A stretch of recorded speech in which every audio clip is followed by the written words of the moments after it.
Shalom. Eh, Tadinya saya mau bicara soal berhala, tapi bisa masuk juga sih. Masuk juga sih sedikit-sedikit tentang berhala, tapi hari ini judul khotbah hari ini adalah sinis. Sinistis atau sinis. Sinis. Banyak orang kan sinis kan. Kalau udah negative thinking, udah pikirannya udah jelek sama seseorang, pasti sinis. Nah, kita belajar dari satu perikop firman Tuhan yang saya yakin semua udah tahu. Saya yakin semua udah tahu. Kita sama-sama kita belajar di Yohanes 1. Yohanes 1 ayat 35 sampai dengan 51. Yohanes 1 ayat 1 dari 35 sampai dengan 51. Yohanes 1:35. Pada keesok harinya Yohanes berdiri di situ pula dengan 2 orang muridnya. Ya, 36. sini Yohanes siapa nih? Yohanes siapa? Yohanes murid atau Yohanes siapa? Murid. Bukan, ini Yohanes Pembaptis karena ini perekrutan murid pertama. Ini perekrutan murid pertama. Ini Yohanes Pembaptis. Terus? Pada keesok harinya dan ketika ia melihat. Nah, lihat ya. Yohanes Pembaptis punya murid. Yohanes Pembaptis punya murid. Ada 2 di sini muridnya. Terus? Ia berkata melihat anak domba Allah. Oke, sebentar.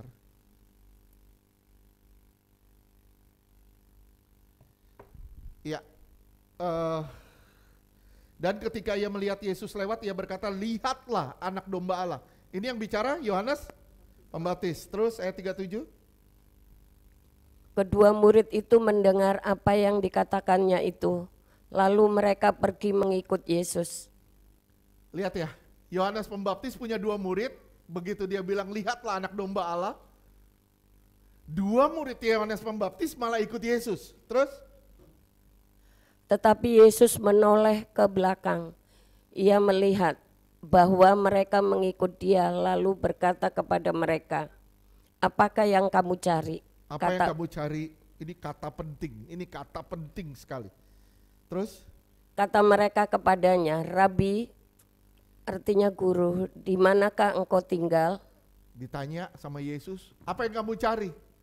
Dibalik tanya, kamu tinggal di mana? Terus? Ia berkata kepada mereka, marilah dan kamu akan melihatnya. Mereka pun datang dan melihat di mana ia tinggal. Lihat ya, Yesus bilang gini, begitu dia bilang, di mana kamu tinggal? Di manakah engkau tinggal? Yesus bilang, come and see. Marilah, dan kamu akan melihatnya. Come and see. Kamu akan lihat. Terus? Dan hari itu mereka tinggal bersama-sama dengan dia. Mulai hari itu mereka tinggal bersama dengan Yesus. Terus? Waktu itu kira-kira pukul 4. Terus? Salah seorang dari keduanya yang mendengar perkataan Yohanes lalu mengikut Yesus adalah Andreas, saudara Simon Petrus. Iya. Jadi ada 2 nih. Ya, saya nggak terlalu masalahin sih sebenarnya, tapi coba kita lihat ya. Ada 2 di sini, Andreas. Yang pertama itu Andreas. Satu lagi siapa? Simon Petrus belum. Siapa? Ya ini nggak terlalu masalah sih, ini bukan hal kritikal. Tapi kalau saudara perhatiin teknik penulisan Yohanes, di Injil Yohanes dan di semua penulisan Yohanes, dia nggak pernah nyebut dirinya. Dia sebut selalu murid yang dikasihi, murid itu. Dia nggak pernah nyebut dirinya. Dan mungkin ini kemungkinan besar Andreas dan Yohanes sendiri. Bukan Yohanes Pembaptis, Yohanes murid. Oke, terus lanjutkan. Andreas mula-mula bertemu dengan Simon, Ya, Andreas mula-mula bertemu dengan Simon, terus? saudaranya, dan ia berkata kepadanya, kami telah menemukan Mesias, Oke. artinya Kristus. Yang artinya Kristus. Andreas ketemu dengan Simon. Panggil lagi. Simon ikut, terus? Begitu ketemu Simon, Yesus bilang apa? Ia membawa kepada Yesus. Yesus memandang dia dan berkata, engkau Simon, anak Yohanes, engkau akan dinamakan Kefas, artinya Petrus. Iya, 43. Pada keesok harinya Yesus Ini memutuskan, perubahan ya, perubahan diri seseorang. Tuhan merubah seseorang. Terus? keesok harinya Yesus memutuskan untuk berangkat ke Galilea. Ia bertemu dengan Filipus dan berkata kepadanya, ikutlah aku. Iya, ketemu lagi sama Filipus. Filipus diajak lagi, ikutlah aku. Terus? Filipus berasal dari Betsaida, Betsaida. Terus? kota Andreas dan Petrus. Kota Andreas dan Petrus. Dia di satu kampung nih. Andreas dan Petrus satu kampung. Bertiga ini satu kampung. Dari Betsaida. Terus? Filipus bertemu dengan Nathanael. Ketemu lagi dengan Nathanael. Terus? Dan berkata kepadanya, kami telah menemukan dia yang disebut oleh Musa dalam Alkitab Taurat dan oleh para nabi, yaitu Yesus anak Yusuf dari Nazaret. Oke, terus? Kata Nathanael. kepadanya, mungkinkah sesuatu yang baik datang dari Nazaret? Apa mungkin sesuatu yang baik datang dari tempat yang gak baik? Terus? Kata Filipus kepadanya, mari dan lihatlah. Ingat gak tadi ada perkataan Yesus begini juga, sama, come and see. Setuju? Waktu Yesus bilang murid-murid mau ngikut dia, terus Yesus tanya kan gini, kamu mau cari apa? Muridnya langsung bilang, di mana kamu tinggal? Yesus langsung ajak, mari lihat, ikut dan lihat. Diulang oleh Filipus. Filipus ngomong ke Nathanael, kata yang sama. Terus? Yesus melihat Nathanael datang kepadanya lalu berkata tentang dia, lihat, inilah seorang Israel sejati, tidak ada kepalsuan di dalamnya. Ini Israel sejati, tidak ada kepalsuan. Terus? Kata Nathanael kepadanya, bagaimana engkau mengenal aku? Jawab Yesus kepadanya, sebelum Filipus memanggil engkau, aku telah melihat engkau di bawah pohon ara. Iya, jadi Tuhan tahu keberadaan si Nathanael ini. Terus? Kata Nathanael kepadanya, Rabi, engkau anak Allah, engkau raja orang Israel. Terus 50. Yesus menjawab katanya, karena aku berkata kepadamu, aku melihat engkau di bawah pohon ara, maka engkau percaya engkau akan melihat hal-hal yang lebih besar daripada itu. Ya, kamu yang akan melihat hal-hal yang lebih besar daripada itu. Hal yang lebih besarnya apa itu? Terus ayat 51. Lalu kata Yesus kepadanya, aku berkata kepadamu, sesungguhnya engkau akan melihat langit terbuka dan malaikat-malaikat Allah turun naik kepada anak manusia. Oke, lihat, aku melihat langit terbuka, malaikat naik turun kepada anak manusia. Ini hal yang jauh lebih besar yang akan dilihat oleh seorang Nathanael dan murid-muridnya. Saya mau kita belajar sama-sama dari satu perikop ini, banyak hal yang penting yang bisa kita petik di perikop ini. Yang pertama yang kita pelajari adalah pelayanan Yohanes Pembaptis itu kontras dengan pelayanan Yesus. Setuju gak? Setuju gak? Saya ulang sekali lagi, ini ngantuk atau apa sih? Ngantuk ya? Lapar? Oke, Saya ulang sekali lagi, pelayanan Yohanes Pembaptis itu kontras dengan pelayanan Yesus. Kenapa saya ngomong gini? Lihat, Yohanes mengalihkan perhatian orang-orang dari dirinya kepada Yesus. Setuju? Saya ulang sekali lagi, Yohanes mengalihkan perhatian orang-orang dari dirinya kepada Yesus. Dan pelayanan Yesus menarik semua perhatian orang kepada dirinya. Ngerti gak? Jadi gini, pelayanan Yohanes Pembaptis itu menarik perhatian orang dari dirinya dialihkan kepada Yesus. Dan pelayanan Yesus menarik perhatian orang kepada dirinya. Jadi pelayanan ini kontras. Saudara bisa lihat di Yohanes 3 ayat 26 sampai 30. Lalu mereka datang kepada Yohanes dan berkata kepadanya, Rabi, orang yang bersama dengan engkau di seberang sungai Yordan, dan tentang dia engkau telah memberi kesaksian. Dia pembaptis juga dan semua orang pergi kepadanya. Jadi Yohanes Pembaptis ini lagi baptis, Yesus juga lagi membaptis. Terus apa yang terjadi? Jawab Yohanes, tidak seorang pun yang dapat mengambil sesuatu bagi dirinya kalau tidak dikaruniakan kepadanya dari surga. Ingat ya, ingat, lihat nih, lihat. Tidak sesuatu pun, seorang pun, tidak ada seorang pun dapat mengambil sesuatu dari dirinya kalau tidak dikaruniakan dari surga. Jadi Yohanes Pembaptis bilang, biarin semuanya itu dialihkan ke sana, tujuannya ke sana. Kenapa? Karena semuanya itu dari surga. Semuanya dari surga. Terus lanjutkan. 28.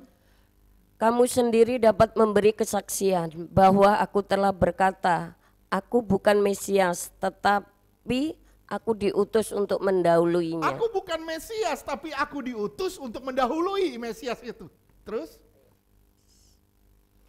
Yang mempunyai mempelai perempuan ialah mempelai laki-laki. Yang punya gereja itu Yesus, mempelai laki-laki. Terus?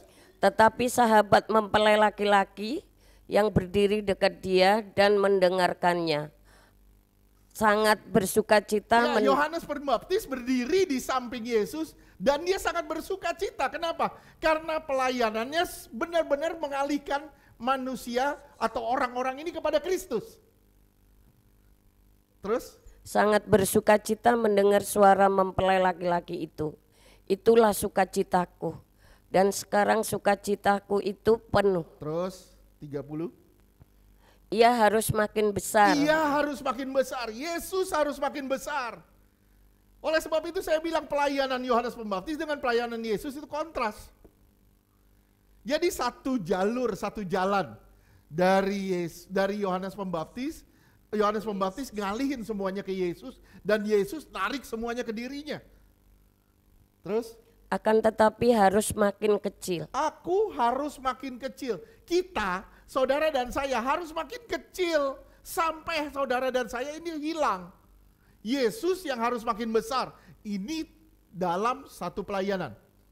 Dalam satu pekerjaan Tuhan. Enggak ada satupun pekerjaan Tuhan yang bisa kita tonjolkan dari diri kita. Enggak ada.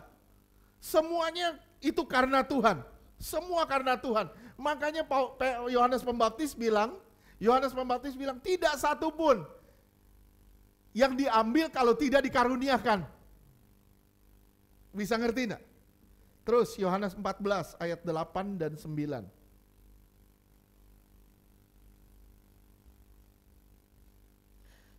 Kata Filipus kepadanya, Tuhan tunjukkanlah Bapa itu kepada kami. Filipus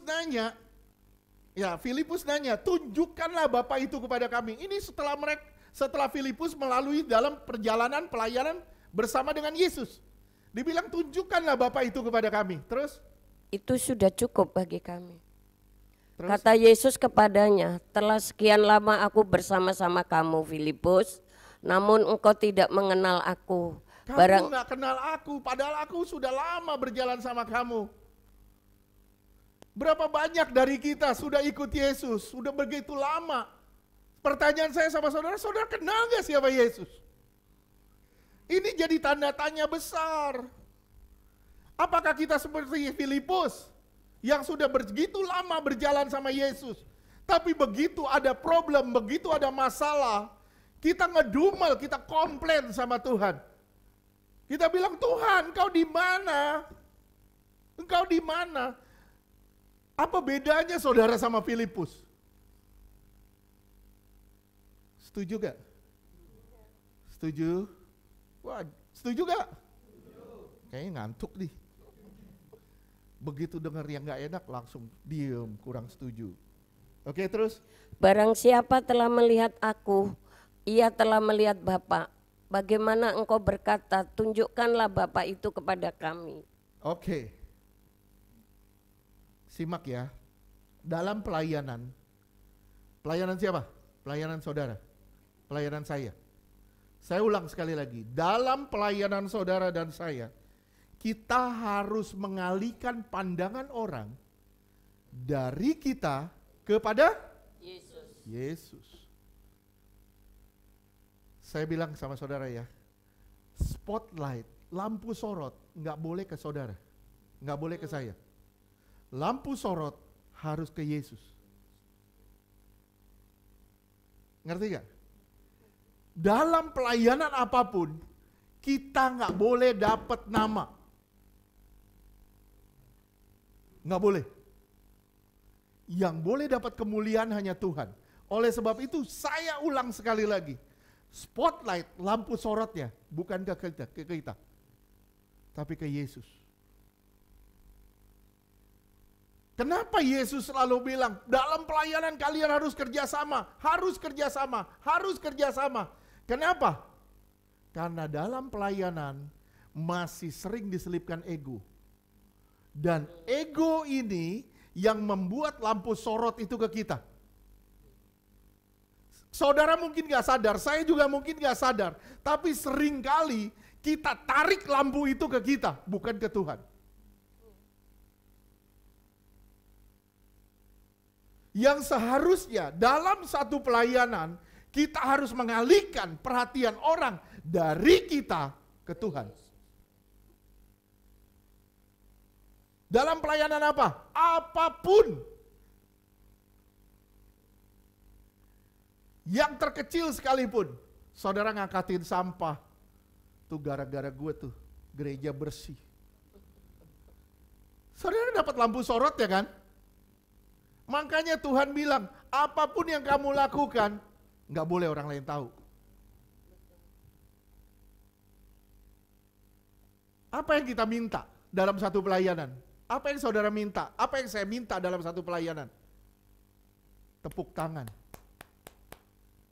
Kita minta selalu aplaus, dihargai, dihormati oleh orang-orang di sekitar kita. Kita minta itu. Tapi kadang Tuhan izinkan kita nggak dapat itu.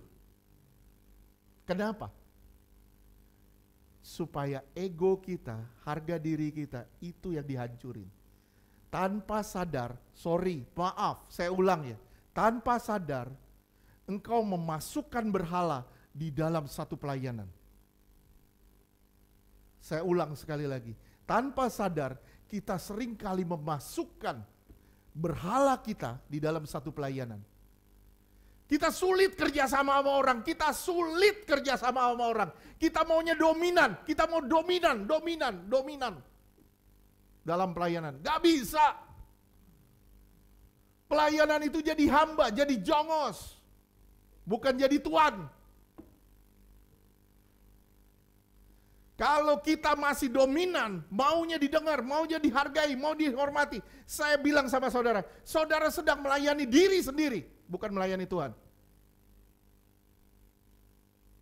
Setuju?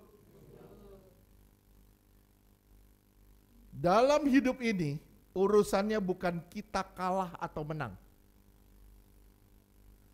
Dalam hidup ini, urusannya bukan kita kalah atau menang. Tapi Yesus ditinggikan atau tidak. Setuju gak sih? Saya ulang sekali lagi. Dalam menjalani hidup ini, urusannya bukan kalah menang. Siapa lebih hebat, siapa lebih tinggi. Enggak, urusannya bukan itu. Tapi urusannya Yesus ditinggikan gak dari dalam hidup kita? Kalau Yesus gak ditinggikan melalui pelayananmu, maaf, saya bilang, kita belum mengalihkan pandangan orang kepada Yesus. Setuju gak? Wah, Bapak minta setuju terus, gak apa-apa. Kenapa? Kenapa? Karena kita belajar alurnya dalam satu pelayanan. Bukan kalah menang, bukan hebat, bukan. Tapi Yesus ditinggikan gak dalam pelayanan kita, dalam hidup kita?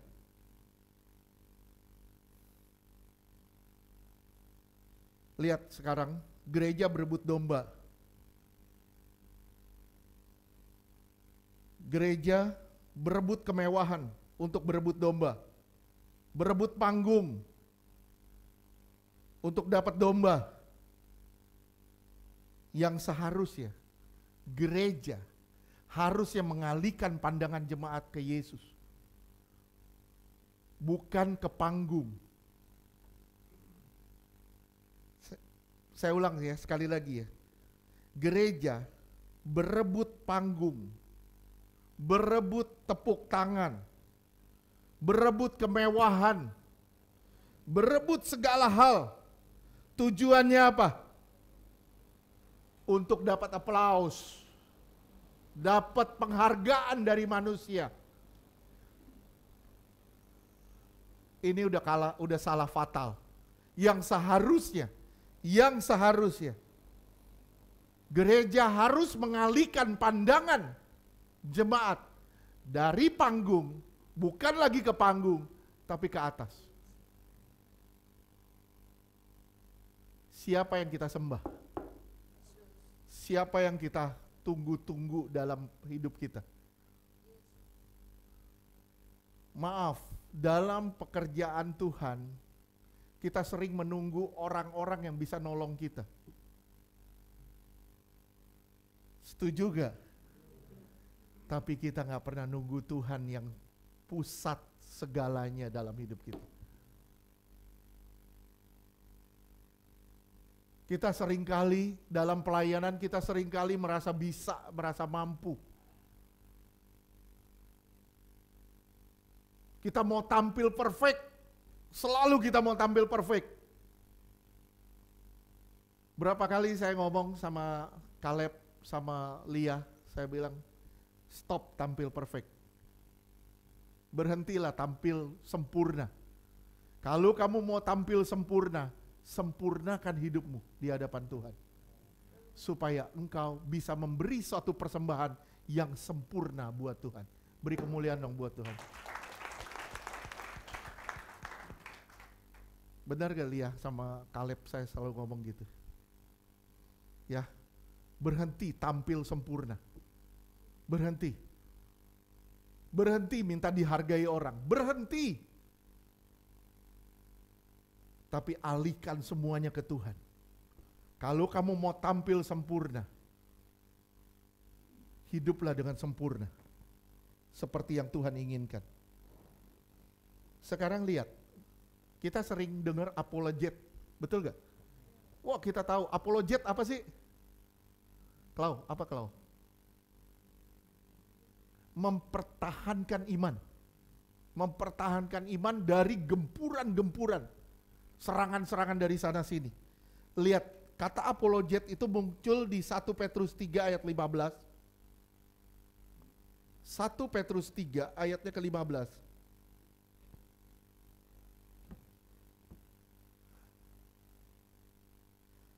Tetapi kuduskanlah Kristus dalam hatimu sebagai Tuhan. Dan siap. Dimulai dengan kata kuduskan dulu Yesus di dalam dirimu sebagai Tuhan. Tinggikan dia di dalam dirimu sebagai Tuhan. Terus. Dan siap Sedialah pada segala waktu untuk memberi tanggung jawab. Memberi pertanggungjawaban, apologetika. Memberi pertanggungjawaban, siap sedia dalam segala waktu. Memberi pertanggungjawaban. Terus Kepada tiap-tiap orang yang meminta pertanggungjawab dari kamu, tanggung-jawaban dari kamu tentang pengharapan yang ada padamu, tetapi haruslah dengan lemah lembut dan hormat. Lihat ya, ada orang bertanya secara rasional, beri jawaban dengan lemah lembut. Ya, gimana Pak caranya supaya kita bisa berapologet? Pertama, tujuannya apa? Yang paling dasar itu. Kenapa kamu berapologet? Berapologet. Yang tahu Tuhan, karena hati kita yang bekerja di situ. Kita melakukannya untuk Tuhan atau untuk panggung kita. Oke. Kalau itu untuk panggung kita, makanya sebelum kita berapologet, Tuhan bilang apa? Kuduskanlah dulu Kristus di dalam hatimu. Kuduskan dulu Kristus di dalam hatimu. Junjung tinggi Kristus di dalam hatimu.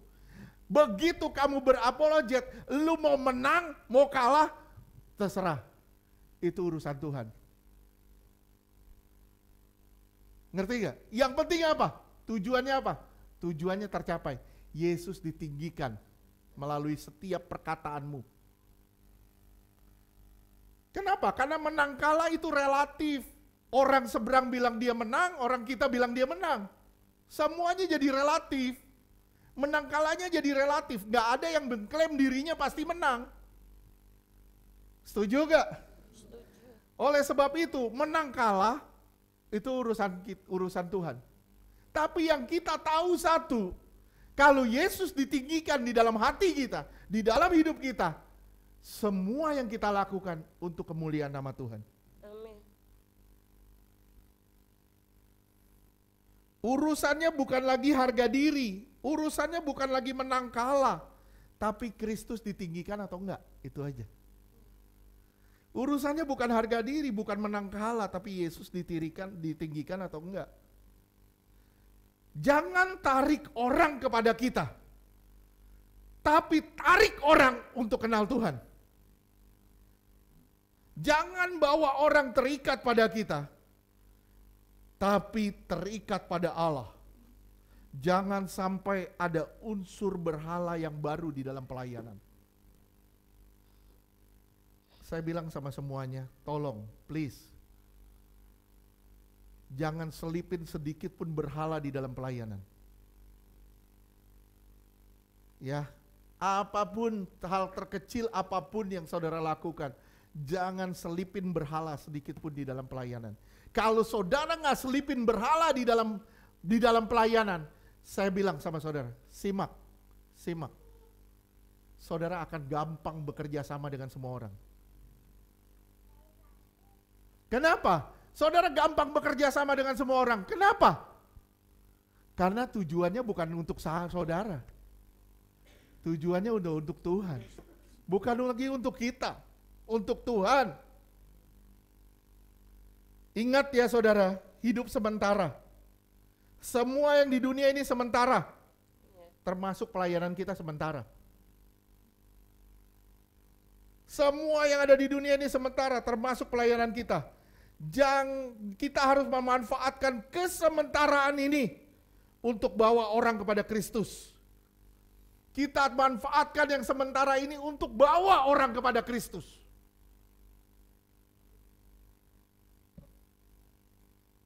Kita harus jadi seperti Yohanes Pembaptis yang rela menjadi keset asal Tuhan dipermuliakan. Ya. Saya kalau maaf ya, kita udah mulai bergeser sedikit ke sini. Dulu saya terus yang khotbah, sekarang mulai ada ibu gem. Mulai ada juga saudara-saudara yang mengisi.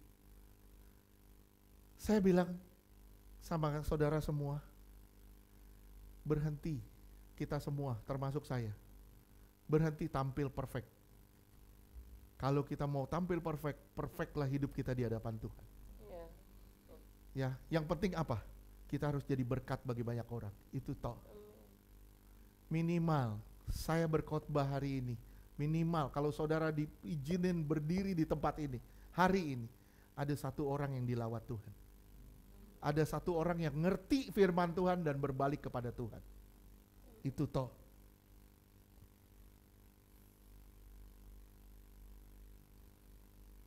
Pelayanan bukan untuk bersaing, tapi pelayanan untuk memperhambakan diri bagi Kristus, untuk meninggikan Kristus.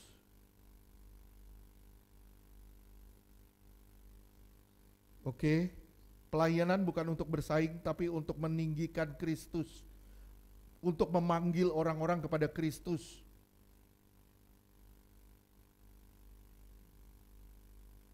Urusannya bukan lagi siapa dapat nama, bukan lagi siapa dapat nama, siapa dapat peran.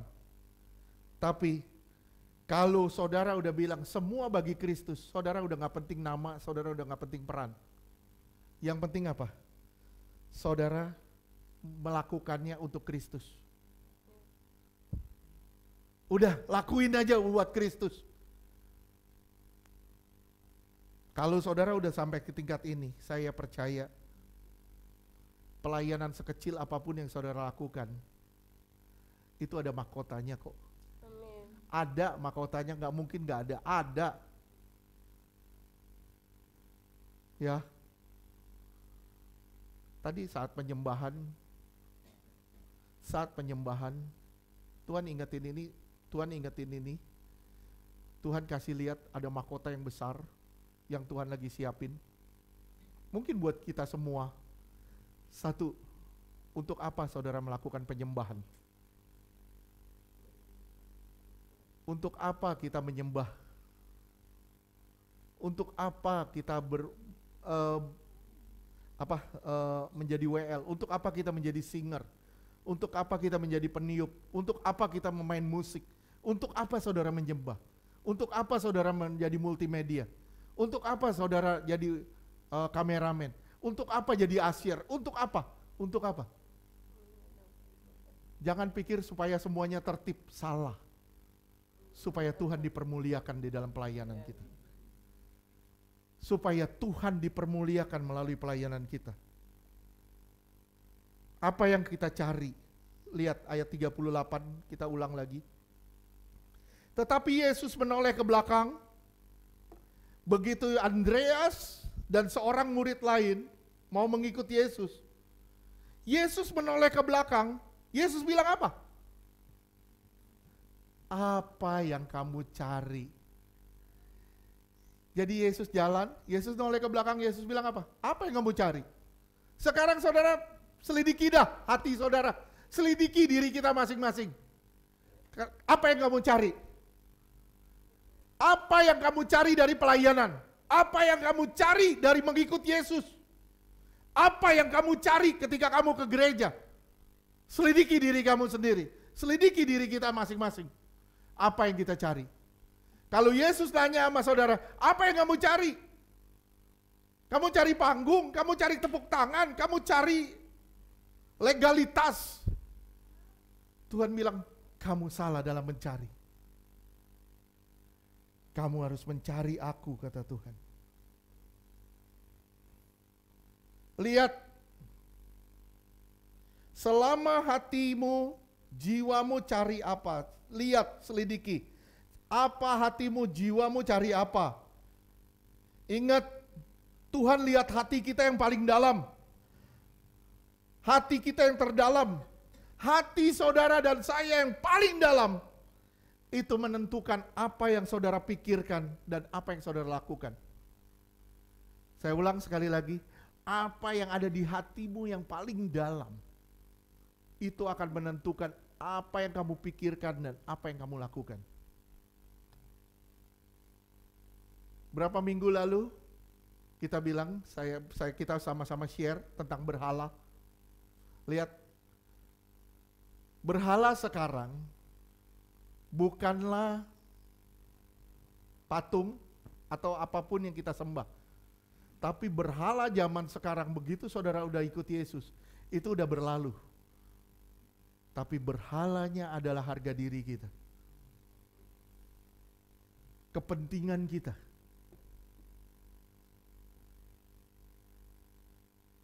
Saudara simak ya. Simak. Berhala itu gak kelihatan. Tapi kita bisa tahu itu berhala. Saya ulang sekali lagi, berhala tidak kelihatan, tapi kita bisa tahu itu berhala. Gimana caranya? Sentil aja dikit, marah dia. Dikit aja korek, marah. Oke. Misalnya, berhalanya siapa ya? Rizka. Misalnya berhalanya Rizka, misalnya Rizka udah punya pacar. Berhalanya pacarnya.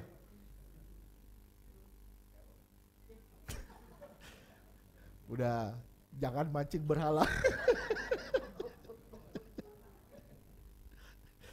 Misalnya berhala dia pacarnya. Dia dikata-katain, dia nggak gerak, dia diem.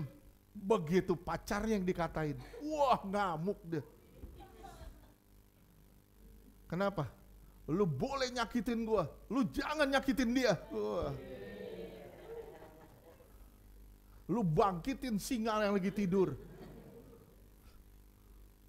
Itu berhala loh. Lihat ada orang, lihat ya. Ada orang begitu dikorek asetnya. Waduh ngamuk. Itu tersembunyi loh. Tersembunyi. Mau bilang enggak kayak mau bilang apa. Waduh bohong. Bohong itu. Itu tipuan itu. Enggak, itu bukan berhala gue. Lihat, korek dikit aja. Contohnya siapa? Pemuda yang kaya. Lukas 18 ayat 18 sampai 23.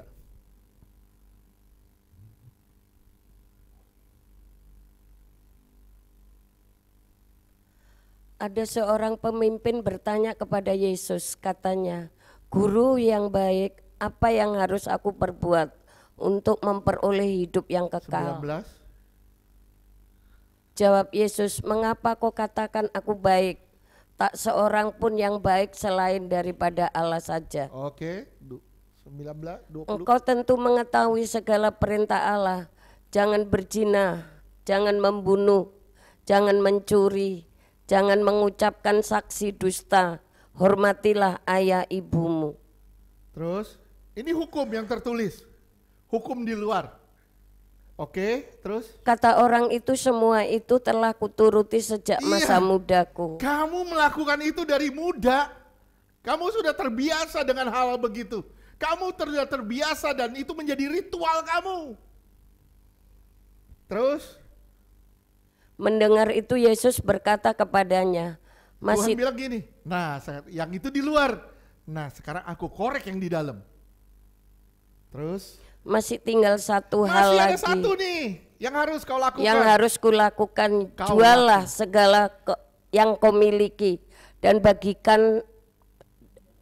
bagi-bagikanlah itu kepada orang-orang miskin. Maka engkau akan peroleh harta di surga. Kemudian datanglah kemari, ikutlah aku. Ya. Dikorek asetnya. Tuhan bilang apa? Jual semua hartamu. Waduh, itu berhalanya. Wah, dikorek di dalam. Langsung terjadi nih, 23.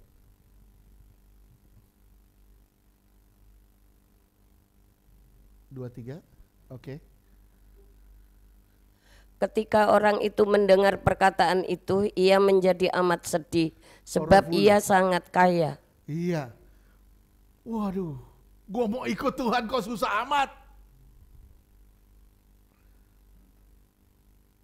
Nggak bisa kita ikut Tuhan bawa berhala, nggak bisa. Nggak bisa. Korek aja. Apa sih berhala kita? Saudara akan lihat, begitu saudara marah, itu berhalamu. Begitu saudara kepancing, itu berhalamu. Kamu mau bilang, enggak, itu bukan berhala saya, itu hak saya. Itu berhalamu. Bukan hakmu, itu berhalamu. Tapi itu hak saya kerja keras, saya punya aset. Tapi begitu dikorek, Tuhan bilang, enggak, itu punya gue, kata Tuhan. Itu bukan punyamu. Lihat ya, apa sih berhala kita? Apa yang kita cari selama di dunia? Apa yang kita cari itu menentukan berhala kita. Murid bertanya, balik bertanya. Yakobus dulu deh. Nggak apa-apa, Yakobus dulu deh. Yakobus 4 ayat 1 sampai 3. Dari manakah datangnya sengketa dan pertengkaran di antara kamu? Nah, dari mana datangnya? Ini kunci awalnya. Dari mana sih datangnya? Terus? Bukankah datangnya dari hawa nafsumu yang saling berjuang di dalam tubuhmu? Dari mana? Dari egomu, dari berhalamu. Terus? Kamu mengingini sesuatu tetapi kamu tidak memperolehnya. Lalu kamu membunuh. Kamu iri hati tetapi kamu tidak mencapai tujuanmu. Lalu kamu bertengkar dan kamu berkelahi. Kamu tidak memperoleh apa-apa karena kamu tidak berdoa. Iya, satu, kamu tidak berdoa. Kamu minta tapi kamu gak berdoa. Kamu mau tapi kamu gak berdoa. Kenapa? Kamu sudah capek berdoa. Yang kamu minta kamu gak dapat. Kenapa? Karena yang kamu minta untuk memenuhi berhalamu. Akhirnya begitu kita minta, kita gak dapat. Kerjaannya cuma satu, marah terus. Firman Tuhan jelas bilang, bertengkar. Ribut aja kerjaannya. Tahu kalau anjing rebutin jodoh. Kucing rebutin perempuan. Waduh berisik. Kenapa? Itu berhalanya. Berhalanya apa? Hawa nafsunya.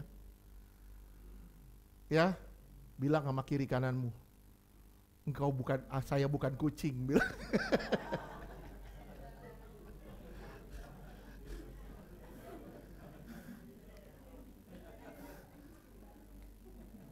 Siapa yang bilang kucing garong tuh? Saya dengar tuh.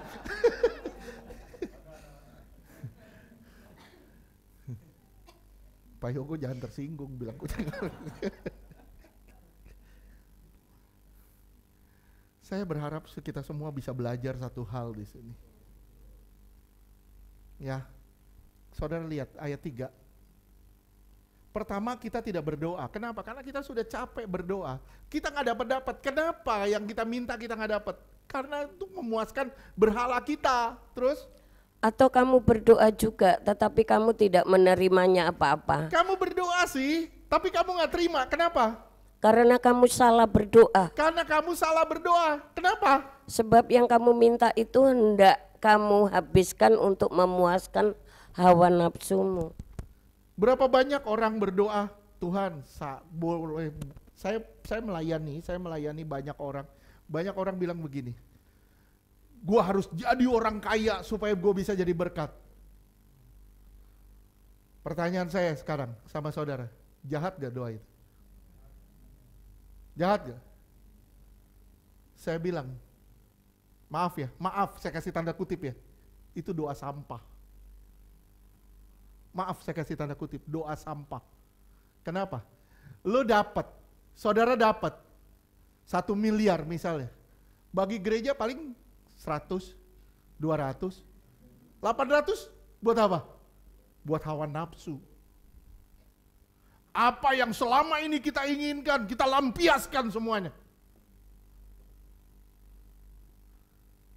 Saya bilang, Tuhan gak akan ngulurin tangan untuk sesuatu yang jadi berhalamu. Bisa ngerti gak? Kadang Tuhan harus memproses kita. Tuhan memproses kita sampai berhala ini keluar dari kita.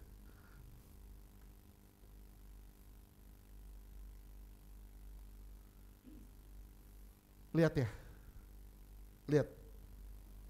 Kita masing-masing selidikin lah berhala kita. Hari ini saya nggak khotbah tentang berhala, tapi ya sedikit banyak kita nyerempet lah. Ya, jadi kalau misalnya colek Ibu Kusuma, wah nggak apa-apa, colek suaminya, Bu Kusuma marah, wah itu berhalanya.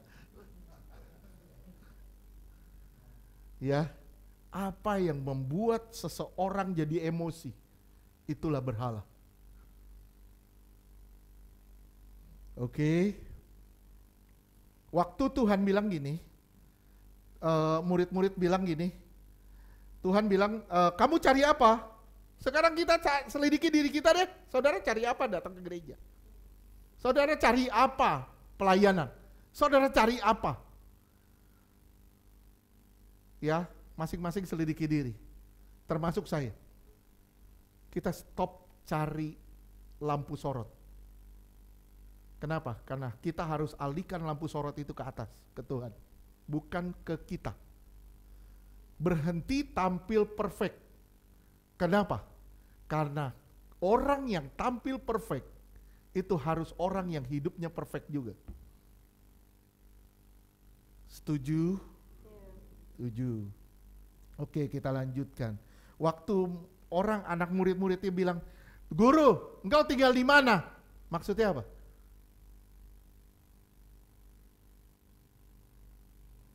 Murid-murid bilang gini, Yesus bilang, kamu cari apa? Dibalasnya begini, Guru, kamu tinggal di mana? Murid-murid bilang, gue mau ikut lu, gue mau lihat gimana lu hidup.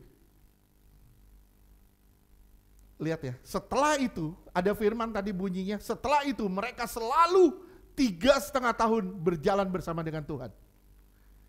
Bayangin, bisa bayangin. Bisakah saudara bayangin ketika orang ini bercela hidup? Yesus itu hidup yang bercela. Bisa gak saudara bayangin yang 12 rasul ini ngikut terus ke dia? Misalnya Petrus bilang, wih, gua lihat Yesus masa begini, Ya mundur satu-satu akhirnya. Mundur satu-satu. Kenapa? Hidupnya bercela. Karena hidup Yesus tidak bercela, makanya mereka menjadi saksi kehidupan Yesus. Mereka rela mati loh. Murid-murid itu rela mati buat Yesus, buat kebenaran. Kenapa? Karena dia melihat betapa murni dan salehnya hidup itu. Apa sih yang saya mau ngomong di sini? Gimana saudara datang ketika orang bilang, lu perkenalin dong gua Yesus. Begitu Bang Jo, ada orang datang, gua pengen tahu tentang Yesus. Bang Jo berani ngomong, mari ikut aku. Lihat gimana caranya gua hidup. Wah, di situ benar-benar kita jadi saksi Tuhan. Setuju gak? Gimana caranya kita hidup? Gimana caranya kita jalanin kehidupan kita, dan orang-orang akan bisa bersaksi tentang kita. Oke, makanya murid-murid itu bisa bersaksi tentang Yesus. Kenapa? Kenapa sih lu bisa berubah banget? Kenapa sih lu dulunya begini? Kenapa sekarang lu begini? Di situ saudara baru bilang, karena ada Yesus di dalam saya yang telah merubah hidup saya. Oke. Sedih, sangat sedih waktu orang muda yang kaya ini dikorek berhalanya. Itu pakai kata sorrowful, yang artinya sangat sedih. Itu berhala. Simak saudara-saudara, hidup Yesus itu transparan. Bagaimana Yesus menyaksikan 24 jam kehidupannya. 24 jam kehidupannya. Sampai dia berani ngomong di hadapan mahkamah. Dia bilang, cari kesalahanku. Di mana aku salah? Sebenarnya nggak ada kesalahan di dalam Yesus. Hanya dicari-cari. Gimana caranya kita menunjukkan, cari kesalahanku. Cari kesalahanku. Dan engkau tidak ditemukan sebagai orang yang bersalah. Setuju gak? Mau gak? Andreas ajak kerabat namanya Simon. Oke. Simon diberi identitas baru. Lihat ya. Ayat 42 ditampilkan. Yohanes 1 ayat 42. Yohanes 1 ayat 42.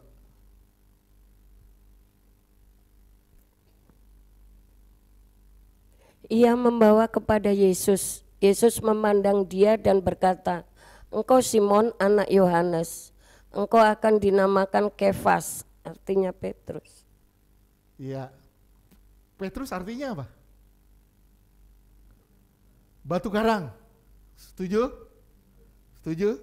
Sekarang Simon itu katanya dari apa? Bahasa Ibraninya apa? Semea.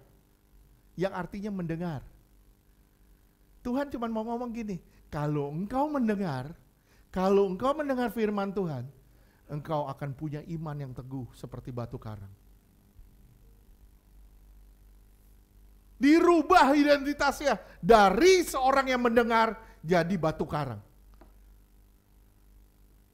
Berapa banyak dari kita mau mendengar firman Tuhan?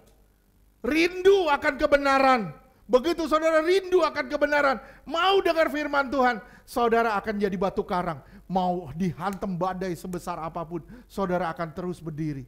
Biarin aja, dia hantam gue terus. Kenapa? Karena gue gak akan bergerak bersama dengan Tuhan. Sampai sini bisa paham? Ya, Simon dirubah identitasnya. Dari Syamah yang artinya mendengar, jadi Petros yang artinya batu karang. Jadi jika saudara mendengar baik-baik, kita punya iman yang teguh seperti batu karang. Kalau saudara mendengar dengan baik-baik, saudara akan punya iman yang teguh seperti batu karang. Yakobus 1 ayat 6.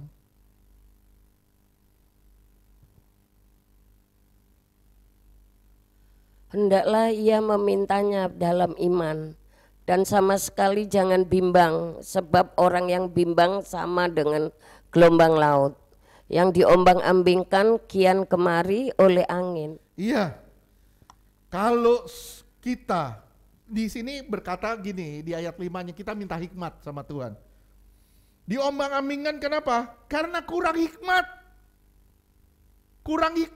Akhirnya gampang diombang-ambingkan. Masalah datang gampang terpengaruh. Masalah datang kita mengasihani diri. Kasihan deh gue. Gue orang paling merana di dunia ini. Kita mengasihani diri terus. Kita diombang-ambingkan. Kita gak punya iman yang teguh. Pak semangat banget lu ngomongnya. Iya, saya lagi ngotbain diri sendiri.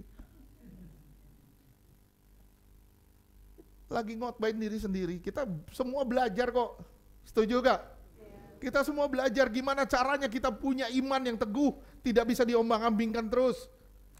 Efesus 4 ayat 14. Ini mengenai pengajaran. Itu juga bisa diombang-ambingkan.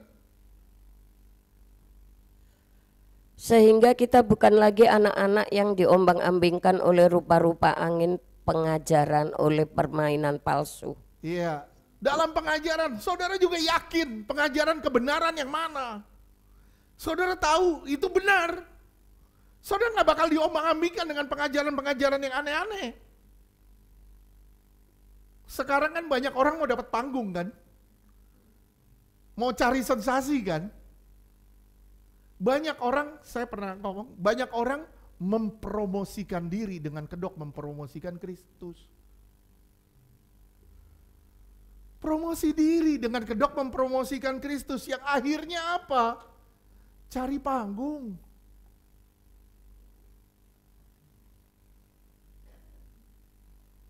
Ya, Tuhan bilang 2 kali.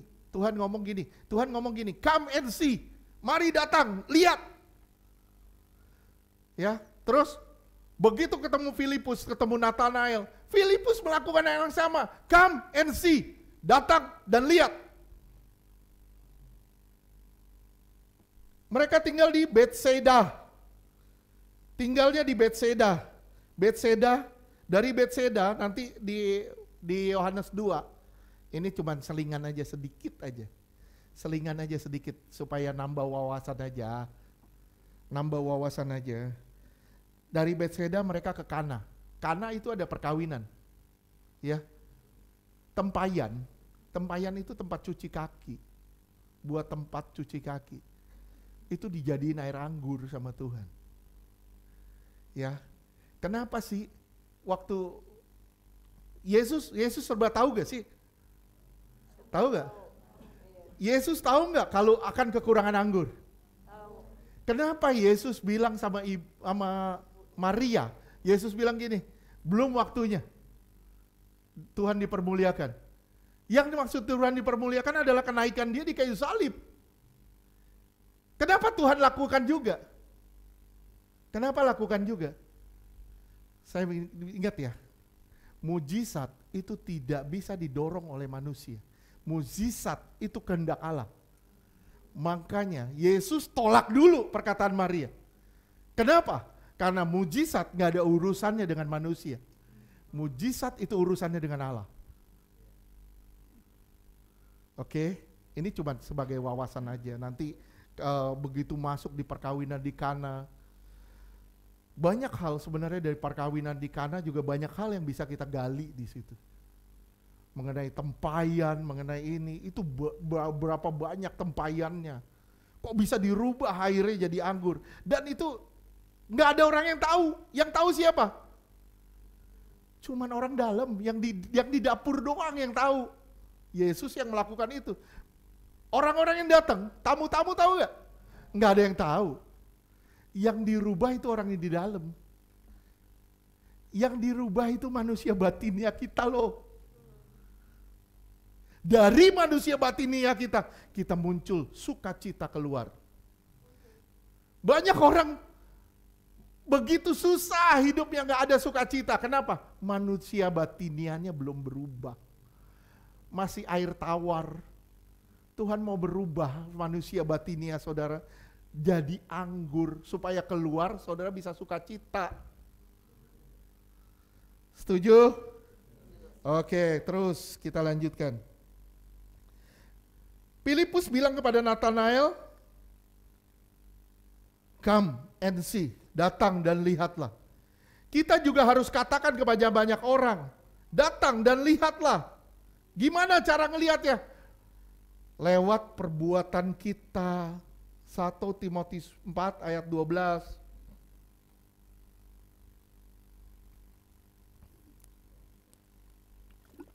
Jangan seorang pun menganggap engkau rendah karena engkau muda. Jadilah teladan bagi orang-orang percaya. Dalam perkataanmu, dalam tingkah lakumu, dalam kasihmu, dalam kesetiaanmu, dalam kesucianmu. Dalam seluruh hidupmu jadilah teladan buat semua orang. Kalau engkau bapak, jadilah teladan bagi istri dan anakmu. Kalau engkau ibu, jadilah teladan bagi keluargamu. Kalau engkau anak, jadilah teladan bagi teman-temanmu dan bagi saudara-saudaramu. Siapa engkau? Engkau bisa jadi teladan dimanapun kau berada. Setuju? Jangan kerjaannya tiktokan mulu. Jadi teladan. Oke? Jangan joget-joget terus depan depan kamera. Akhirnya apa? Orang meneladani yang salah nanti. Jadi teladan buat kebenaran. Oke? Kita ajak orang supaya orang bisa melihat keberadaan Kristus di dalam kita. Kita jadi teladan. Mazmur 66 ayat 5. Kita kemudian setelah kita menjadi teladan bagi orang lain, kita bisa menyaksikan pekerjaan Tuhan yang dahsyat kepada orang-orang di sekitar kita. Terus? Pergilah dan lihatlah pekerjaan-pekerjaan Allah. Ia dahsyat dalam perbuatannya terhadap manusia. Iya. Mengapa Yesus mengubah identitas Petrus? Mengapa? Karena perubahan adalah pesan utama dari Injil Yohanes. Di Injil Yohanes ada kata dilahirkan, yang artinya diubahkan, membawa membawa karakter ilahi. Inti dari pengajaran dari Injil Yohanes adalah perubahan. Oleh sebab itu, ada kata perubahan bagi nama Simon jadi Petrus. Oke, kata bertemu dan menemukan, saudara nanti lihat sendiri di rumah, hitung sendiri. Kata bertemu dan menemukan itu muncul 5 kali. Bertemu dan menemukan muncul di 5 kali dari ayat 41, 43 dan 45. Pertanyaannya, kita sudah bertemu Tuhan? Amin.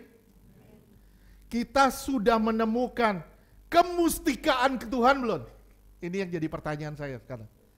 Saudara sudah bertemu Tuhan? Saudara sudah ngelihat kemustikaan Tuhan? Keindahan Tuhan? Sudah ngelihat keindahan Tuhan? Kemustikaannya? Ketika saudara melihat kemustikaannya, keindahannya, saudara bilang, gua gak akan lari kemana-mana. Walaupun badai menerpa hidup gue, walaupun nyawa gue taruhannya, tetap gue percaya Yesus. Kenapa? Karena kita sudah lihat kemustikaan Yesus. Prinsip memperkenalkan Kristus. Gimana cara prinsip memperkenalkan Kristus? Lihat perkataan Filipus terhadap Nathanael. Ayat 45.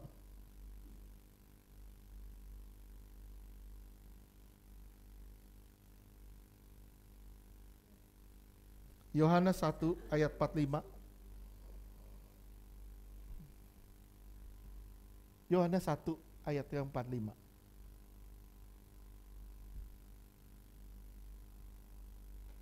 Yohanes. Yo.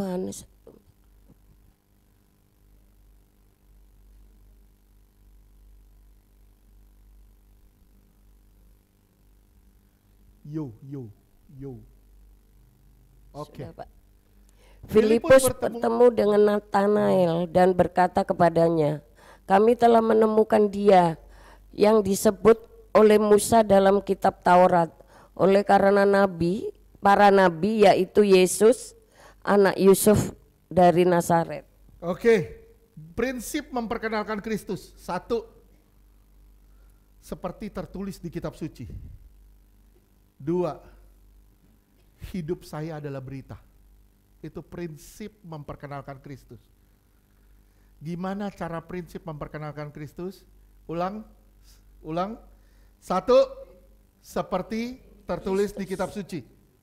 2, hidup saya bagian dari berita atau mengalami. Itu makanya jadi teladan.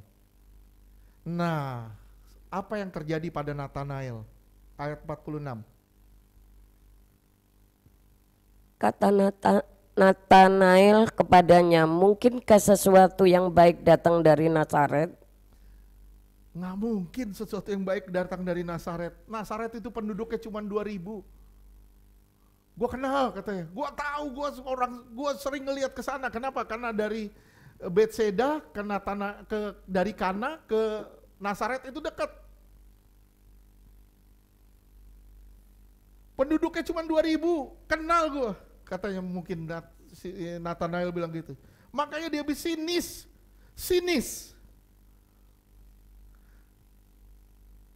Nggak mungkin sesuatu yang baik datang dari Nazaret. Betul. Yesus disebutnya dari Nazaret. Dia besar di Nazaret, tapi dia lahir di Bethlehem. Oke. Kenapa orang jadi sinis? Karena dia punya harapan, tapi mentok harapannya. Saya misalnya punya harapan. Saya berdoa. 3 tahun, 5 tahun, 10 tahun, misalnya saya berdoa supaya saya punya keturunan, misalnya. Saya nggak dapat. Apa yang terjadi? Kalau saya nggak kuat di dalam Tuhan, mungkin saya sinis. Saya akan bilang gini, enggak lah, gue udah doa, Tuhan itu nggak dengar doa gue. Itu sinistis. Kenapa orang jadi sinis? Sekarang saudara tahu? Kenapa? Karena dia punya pengharapan sesuatu dan ternyata apa yang diharapkan gak dia dapat. Oleh sebab itu dia jadi sinis, mentok semua, gagal semuanya. Kita sering jatuh pada menilai orang lain. Kita juga sering jatuh dalam melabel orang lain. Itu yang membuat kita sinis. Nathanael jadi sinis. Kenapa? Karena dia label. Dia udah label, orang Nazaret itu gak ada yang benar. Udah label, apakah dari Nazaret itu gak ada yang benar? Pasti ada orang benar. Ternyata Yesus ada di situ.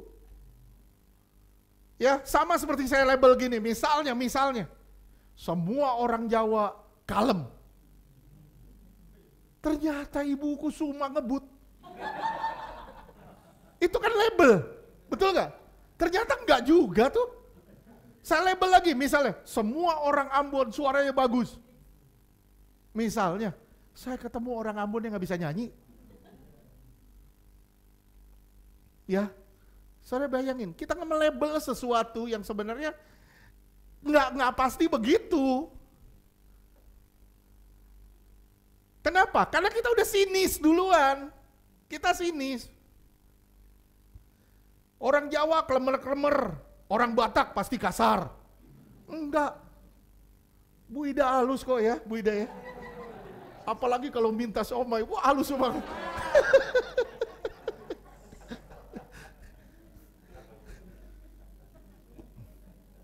Sama seperti label nih. Orang Cina jago bisnis. Saya banyak ketemu orang Cina ditipu mulu. Orang Cina jago bisnis. Saya nggak bisa bisnis. Saya nggak ngerti apa yang ngerti bisnis. Itu kan label. Kita nggak bisa melabel sesuatu dengan apa yang kita lihat, 1-2 hal yang kita lihat. Nah akhirnya sinis si Nathanael. Nathanael bilang apa? Nggak ada yang bagus dari Nazaret. Nggak ada yang bagus. Sudah di label duluan. Itu stereotyping. Inilah yang jadi pemecah di dalam gereja. Gereja akhirnya saling serang. Kenapa? Ada stereotypingnya. Kita melabel gereja ini sesat. Kenapa? Karena kita dengar satu pengajarannya sesat. Padahal dari gereja itu banyak hal yang bagus yang kita bisa lihat. Kita stereotyping gereja itu pasti sesat. Ya. Kita jadi sinis. Lebih dari sekedar sinis itu lebih dari stereotyping. Lebih dari sekedar menilai. Lebih dari sekedar melabel. Sudah negative thinking. Kita menilai karena sudah melekat di hati kita. Jadi prejudis. Nathanael jadi menilai secara subjektif, tapi bukan objektif.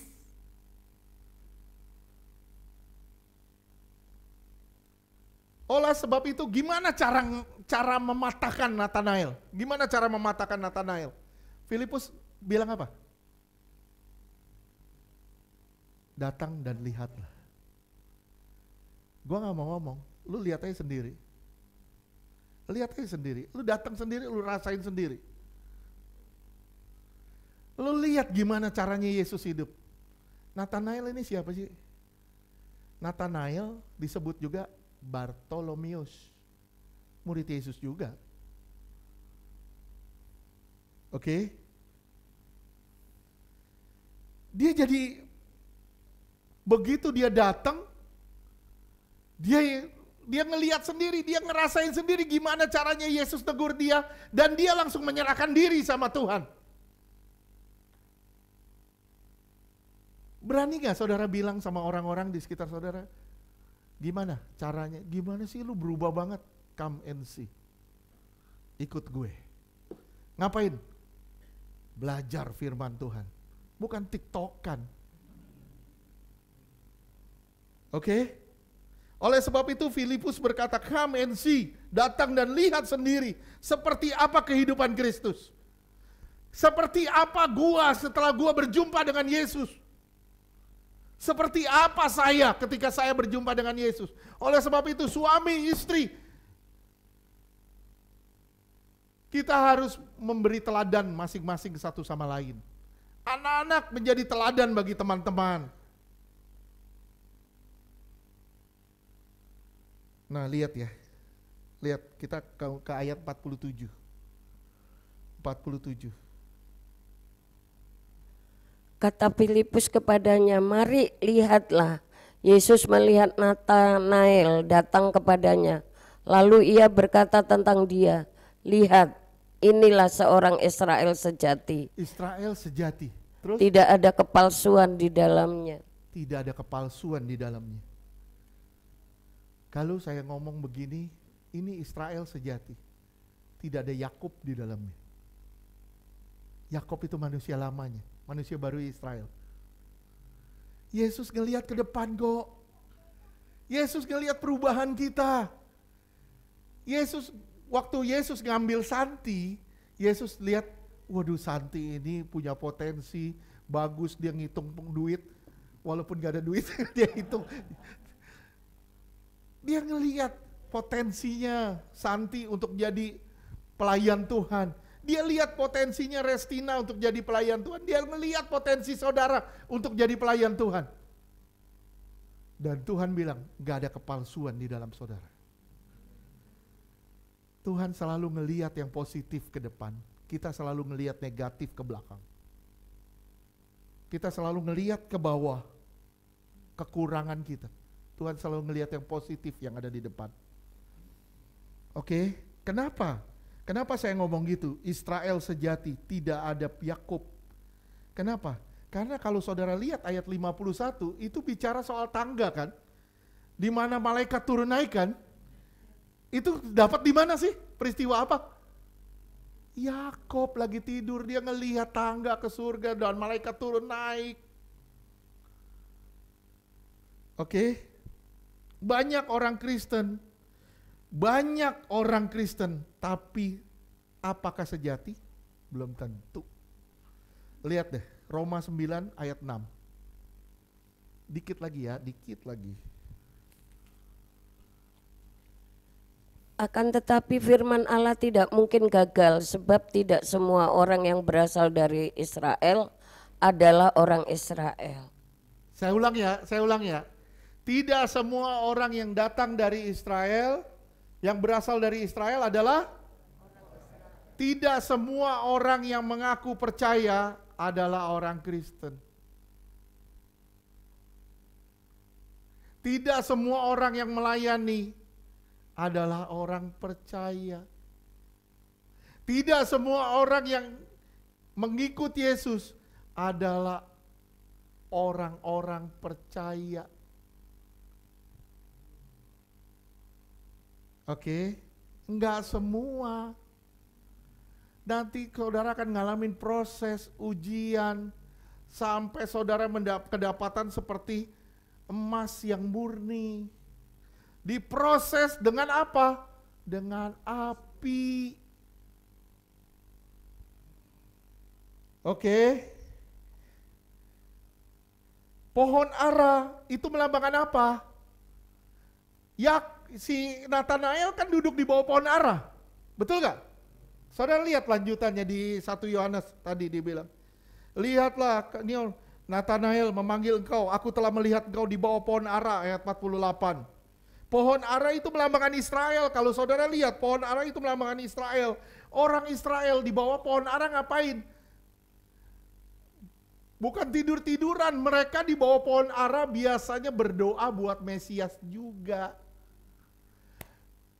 Mereka tuh kebiasaannya, salah satunya, begitu mereka di bawah pohon ara, mereka berdoa bagi Mesias. Kenapa? Karena pohon ara itu melambangkan Israel yang merindukan kedatangan Mesias.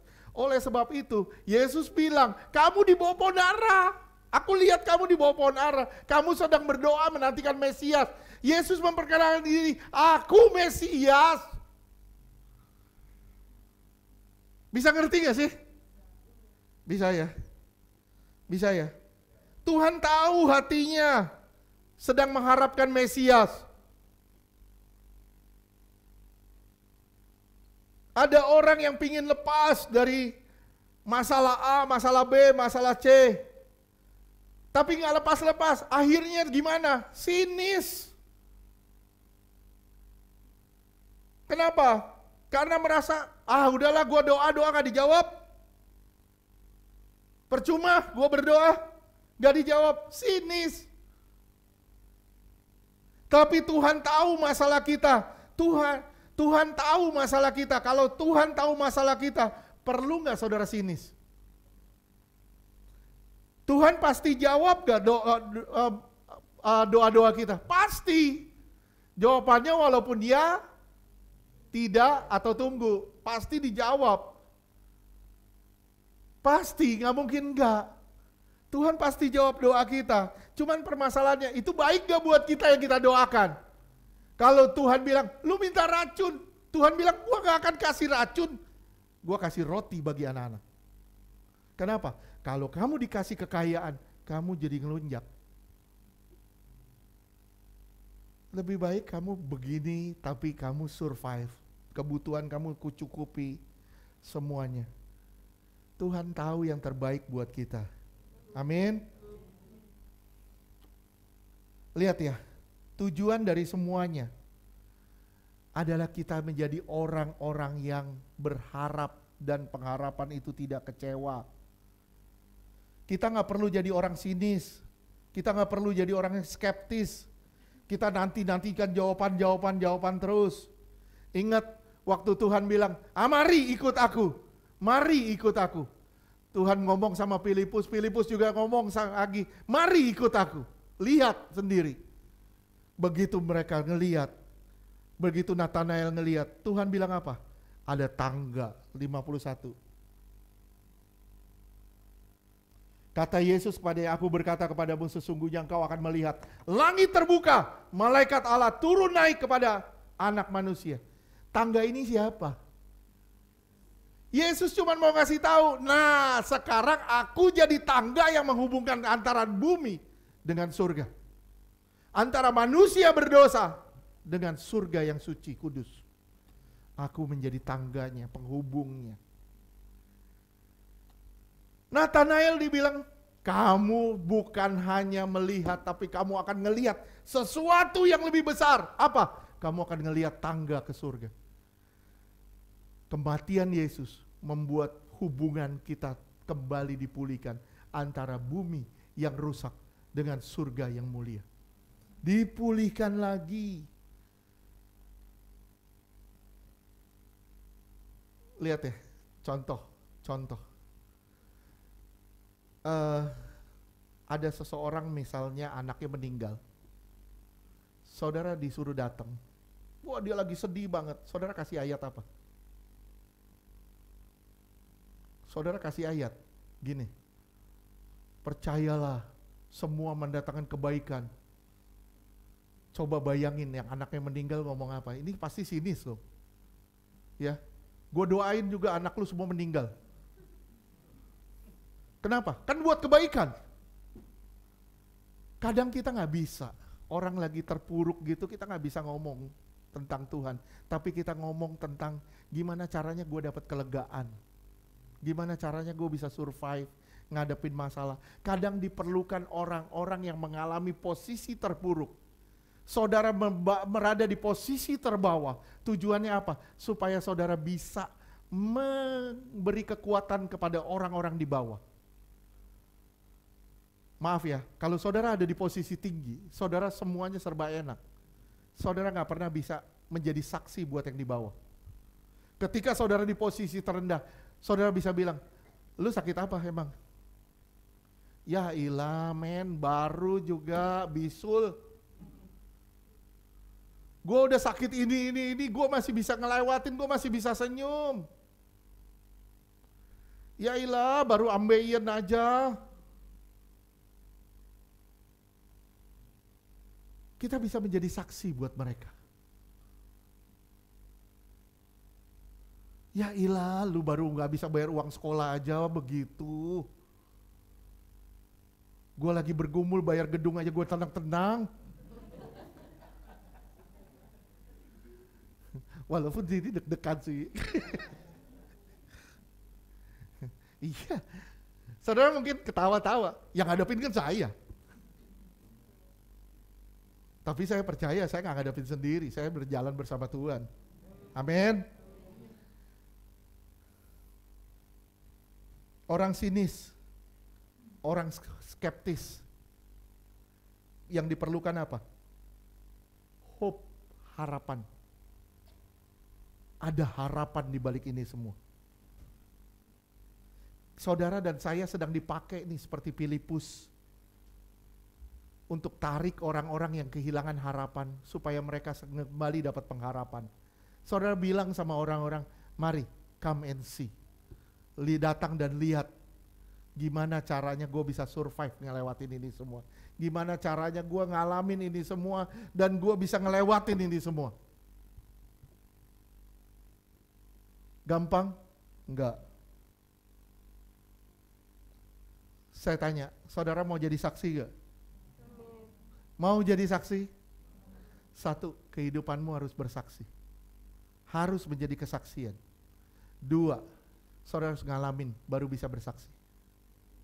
Kalau saudara gak ngalamin, saudara gak akan bisa bersaksi.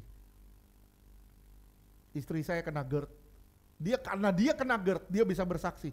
Rizka, lu makan sembarangan. Rizka, jangan makan cabai. Oh iya, jangan makan cabai. Kenapa? Karena dia ngalamin. Gimana sakitnya, sakit GERD itu. Ya, dia jadi polisi cabai. Kenapa? Karena dia nggak mau ada seorang pun sakit di tempat ini. Ya, saya bawel sama Ari, saya bilang, Ri, lu ke dokter, lu ke dokter, lu ke dokter. Terus, kenapa? Supaya saya nggak mau dia sakit. Tujuannya gitu. Kenapa? Karena kita tahu sakit itu nggak enak. Ya, permasalahannya apa? Udah pernah ngalamin sakit, nantang. Itu yang jadi problem sebenarnya, nantang. Biarin, gue makan aja. Kenapa? Kalau sakit, biarin. Ada BPJS.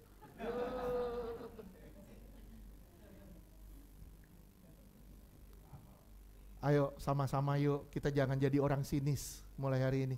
Kenapa? Kita punya harapan. Tujuannya apa? Lewat harapan yang kita punya, kita bisa memberi pengharapan kepada orang lain di sekitar kita.